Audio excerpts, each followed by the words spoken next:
The draft is 13 days away, and the rumor mill is going absolutely insane right now. And some of these whispers coming out of Dallas are wild enough to make your head spin.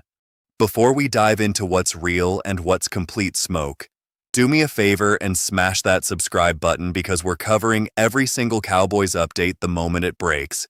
And with the draft this close, things are moving fast and you don't want to miss a thing. All right, let's get into it, because we need to separate fact from fiction when it comes to what Dallas is actually planning to do in 2 weeks. So here's the deal.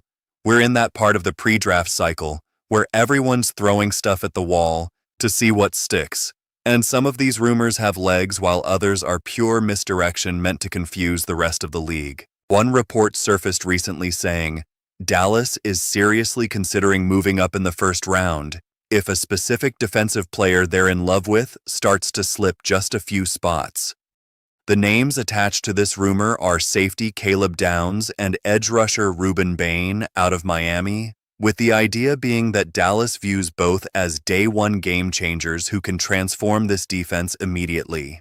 Now, I'm telling you right now, I'm buying the part about Dallas wanting to trade up for an impact defender. That makes total sense given how desperate this team is to fix the defensive side of the ball after getting shredded last season. But here's where it gets interesting, and this is where I think we need to pump the brakes a little bit. The fact that Rueben Bain's name is specifically mentioned here raises some red flags for me, and here's why. We've actually been hearing some conflicting reports about how much Dallas truly loves Bain, and while he's an incredibly talented player who dominated at Miami, there's been some chatter that the Cowboys' evaluation of him might not be as high as people think. Now, don't get me wrong, Bain is a beast, and I'd be thrilled if Dallas drafted him. But the idea that they'd trade valuable assets to move up specifically for him feels a little off based on what's been floating around. And the crazy part is, we just found out that Dallas had their first full draft meeting this past Wednesday night, and guess which position group they discussed first? Edge rushers. That means everything we heard before Wednesday might have been incomplete information, because that's when all the scouts, coaches, and front office guys finally got in the same room to hash out their actual board. Here's what I think is really going on, and this is just my read on the situation. I think Dallas absolutely wants to move up if the right defender falls, but I'm not convinced Bain and Downs are the actual targets. Think about it. Caleb Downs is a safety, and while he's an elite prospect who could also play nickel corner, is that really a position you mortgage future picks to go get? I'm not so sure, especially when you consider how much value you can find at safety later in the draft.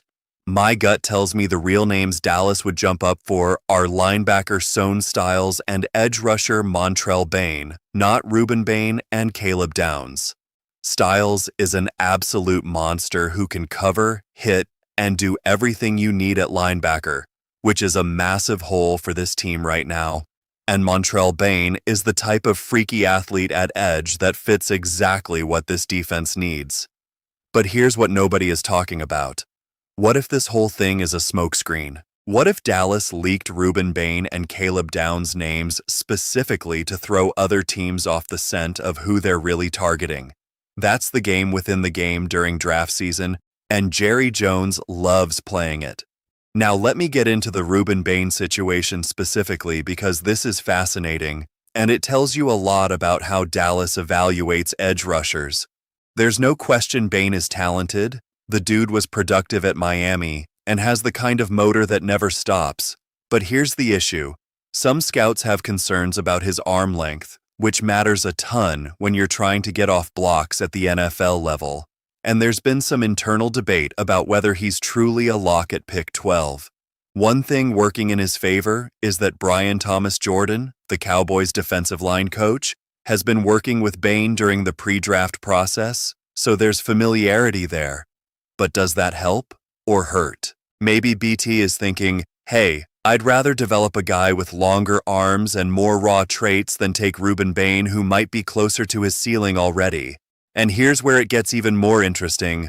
Some league insiders are saying that multiple teams view Rueben Bain not as a traditional edge rusher, but as a three-technique defensive tackle. Now that's wild because it completely changes his value and where he should go in the draft. If you're Dallas and you see him as a pure edge guy, maybe he's worth 12, but if there's any question about his best position or if he needs to kick inside on passing downs, does that change the calculus? I think it does, and I think that's part of why the Cowboys might not be head over heels in love with him. There's also the comparison to Melvin Ingram, who was a versatile defender that moved around the line, and maybe that's how Bain gets used at the next level, which is valuable but not necessarily worth a top 12 pick when you have so many other needs. My read on this whole thing is that Dallas likes Bain, but they don't love him enough to pass on a trade-down offer if the right deal comes along, and that's a big difference. When CeeDee Lamb fell to 17, Dallas wasn't even answering the phone because they knew they were taking him. I don't think they feel that same conviction with Rueben Bain, and that tells you everything. Now let's talk about the cornerback situation because this is where things get really spicy and, honestly, a little bit concerning, depending on how you look at it. There's been strong buzz for weeks now that Dallas is completely out on cornerback Jamare McCreary, who's been mocked to the Cowboys at 12 by half the draft analysts in the country. The rumors started at the Combine, when a report came out saying Dallas wouldn't take him at 12 and wouldn't even take him at 20 if he was still there. And those whispers have only gotten louder since then. Now McCreary is a talented corner who ran a blazing 4.4 flat at his pro day, so why would Dallas be out on him? The answer is his knee, specifically his ACL recovery, and this is where it gets real. McCreary tore his ACL and missed his entire final college season, which is already a red flag. But the bigger issue is the timeline and how he's looked during his rehab process. He didn't participate in the Senior Bowl, even though he was cleared. He didn't do anything at the Combine. And then at his pro day, all he did was run the 40-yard dash, and that's it. Now some scouts said he looked fine running that 40, but other scouts said he didn't look explosive and seemed like he didn't fully trust the knee yet. And that's a massive red flag for a position that requires elite burst and change of direction. Here's the thing that should really make you nervous. We got some video of McCreary doing on-field work about a week before his pro day, and he was moving at maybe 75% speed doing very limited drills. Then at Tennessee's pro day, we got one clip of him backpedaling and running forward for like 4 yards and doing a hip flip, and that was it. If he looked amazing and was flying around like his old self, don't you think we would have seen 10 different clips from every angle? The fact that we barely saw anything tells me there's something going on with that knee that teams are concerned about. And when you have the Dallas Cowboys team doctor, who's one of the most respected knee specialists in the country, giving his opinion on this kid's medicals, that carries serious weight around the league. If Dr. Cooper is telling the Cowboys to stay away, you better believe other teams are listening too. And this could be a situation where McCreary falls way further than anyone expects, just like Will Johnson did last year because of injury concerns. And speaking of Will Johnson, let me ask you this. Knowing what we know now about how his rookie season went, and the fact that he's already dealing with injuries again, do you think he should have fallen as far as he did? Probably, right? That's the brutal truth about cornerbacks coming off major injuries. The position is so dependent on elite athleticism and being able to trust your body that even a fully healed ACL can change a guy's game forever. Look at what happened to Trevon Diggs. He was an all-pro level corner in 2021, led the entire NFL in interceptions, was even better in 2022 playing more consistent football, and then he tore his ACL before Week 3 in 2023, and he's never been the same player since. He's a free agent right now, and nobody wants to touch him.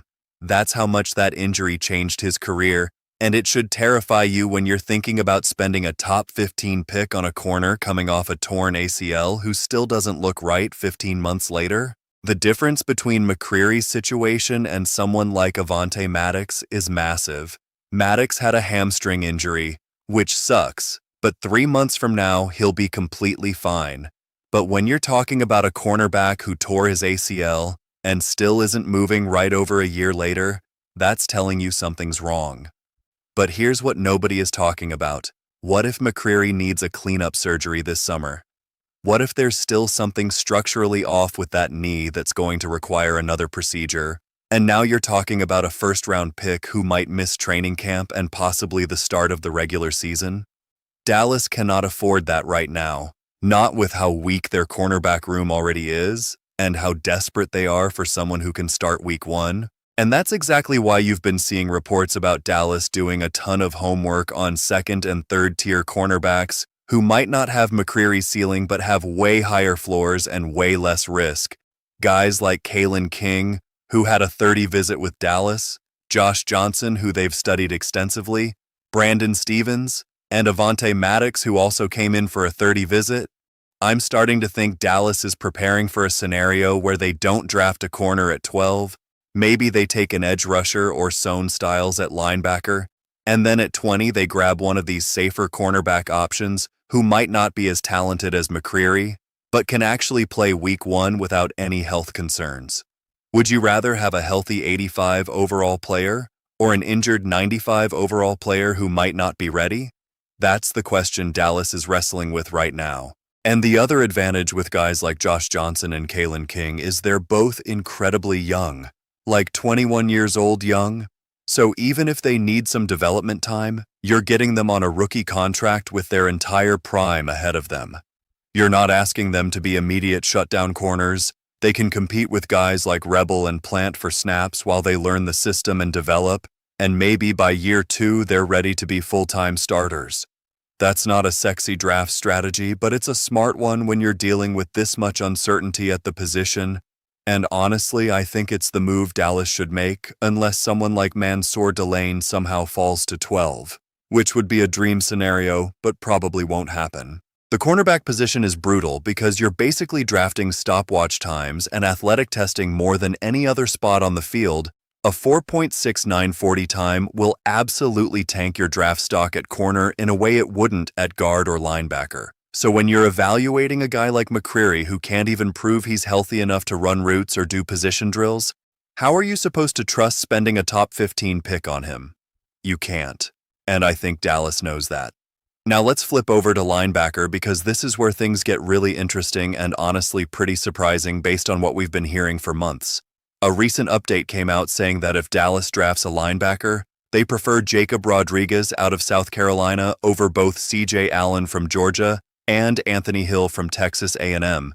And that's notable because Allen has been mocked to the Cowboys probably 100 times over the last 2 months. Allen is a Georgia linebacker, which usually means he's incredibly well coached and pro-ready, and the Cowboys' defensive coordinator has historically loved Georgia products, so you'd think he'd be the obvious choice.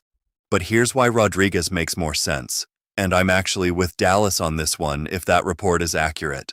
Rodriguez is just a better football player with more upside and a higher ceiling, plain and simple. The thing that separates Rodriguez from guys like Allen and Hill is his ball production. And I'm not talking about just a couple splash plays. I'm talking about consistent game-changing production over multiple years. Over the last 2 seasons, Rodriguez has 10 forced fumbles, 11 pass deflections, 5 interceptions, 6 sacks, and 25.5 tackles for loss, and he's only been playing linebacker for a couple of years after converting from another position. That ball production isn't a coincidence, it's a skill, and it's exactly what this Cowboys defense desperately needs right now. They need playmakers who can create turnovers and change the momentum of games, and Rodriguez does that at an elite level. Now, I know some people are going to say, well, CJ Allen plays in that elite Georgia system and knows how to fit perfectly in a pro-style defense. And that's true, but here's my counterpoint. Georgia's defense is so well coached and so technically sound that I wonder if a guy like Allen is already maxed out, like he's reached his ceiling because he's had the best coaching possible for 3 years. Rodriguez, on the other hand, feels like he's still scratching the surface of what he can become. And when you're drafting in the first round, you want the guy with the higher upside. And before anyone says Rodriguez is way smaller than Allen, let me give you the actual numbers because this narrative is completely false. Rodriguez is almost a full inch taller, he's 1 pound heavier, and their arm length is nearly identical with Allen having less than an inch advantage.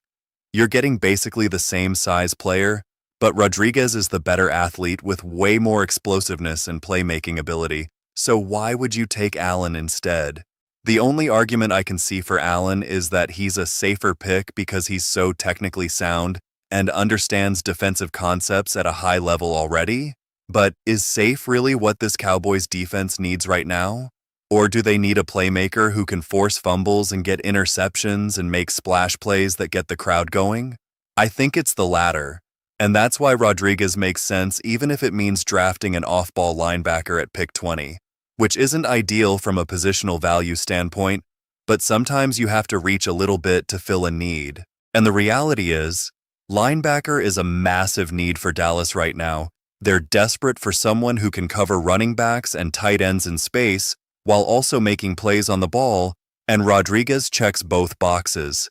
Is he worth the 20th overall pick when he's going to be 24 years old during his rookie season? Probably not if we're being honest. But if Dallas takes him there, I'm not going to lose my mind, because at least you're getting a good player who fills a need, and sometimes reaching for a good player is better than completely whiffing on someone. The draft is all about balancing value with need, and when your need is severe enough, sometimes you have to prioritize that over getting perfect value. The comparison between Rodriguez and Nakobe Dean is interesting because I think Dean is actually a better athlete, but Dean also went later in the draft, and I'm not sure I'd spend a top 20 pick on that profile even though I like him as a player. CJ Allen has been compared to Dean by some draft analysts, and if that's accurate, then I definitely don't want to use 20 on him. Give me the more athletic playmaker in Rodriguez who has room to grow instead. Now, if Allen somehow fell to the second round, I'd love that value. But in the first round at 20, I want the guy with the higher ceiling. And that's Rodriguez without question. And here's the other thing. When you're taking a linebacker that high, you better make sure he's going to be a core piece of your defense for the next 4 or 5 years, not just a solid starter. Rodriguez has that kind of potential because of his instincts and ball skills. Allen feels more like a reliable starter, but not necessarily a difference maker. And difference makers are what win championships in this league. Would you rather have a guy who makes all the right reads and is rarely out of position? Or would you rather have a guy who might freelance a little bit but creates turnovers and splash plays? For this Cowboys defense that's been so bland and boring the last few years, give me the playmaker every single time. Here's my final take on all of this as we sit here 13 days away from the draft, and I want you to really think about this. Dallas is in a position where they have to nail this draft class because they've whiffed on too many recent picks, and they're in win-now mode with an expensive roster that's going to get even more expensive when they have to pay guys like Micah Parsons. That means every single pick matters, especially the first 2 rounds. And they cannot afford to reach on need or draft injured players who might not contribute right away. If I'm running this draft for Dallas, here's what I'm doing. At pick 12, I'm taking the best defensive player available, whether that's Sohn Styles at linebacker, Rueben Bain at edge, or Mansour Delane at corner if he falls, and I'm not overthinking it.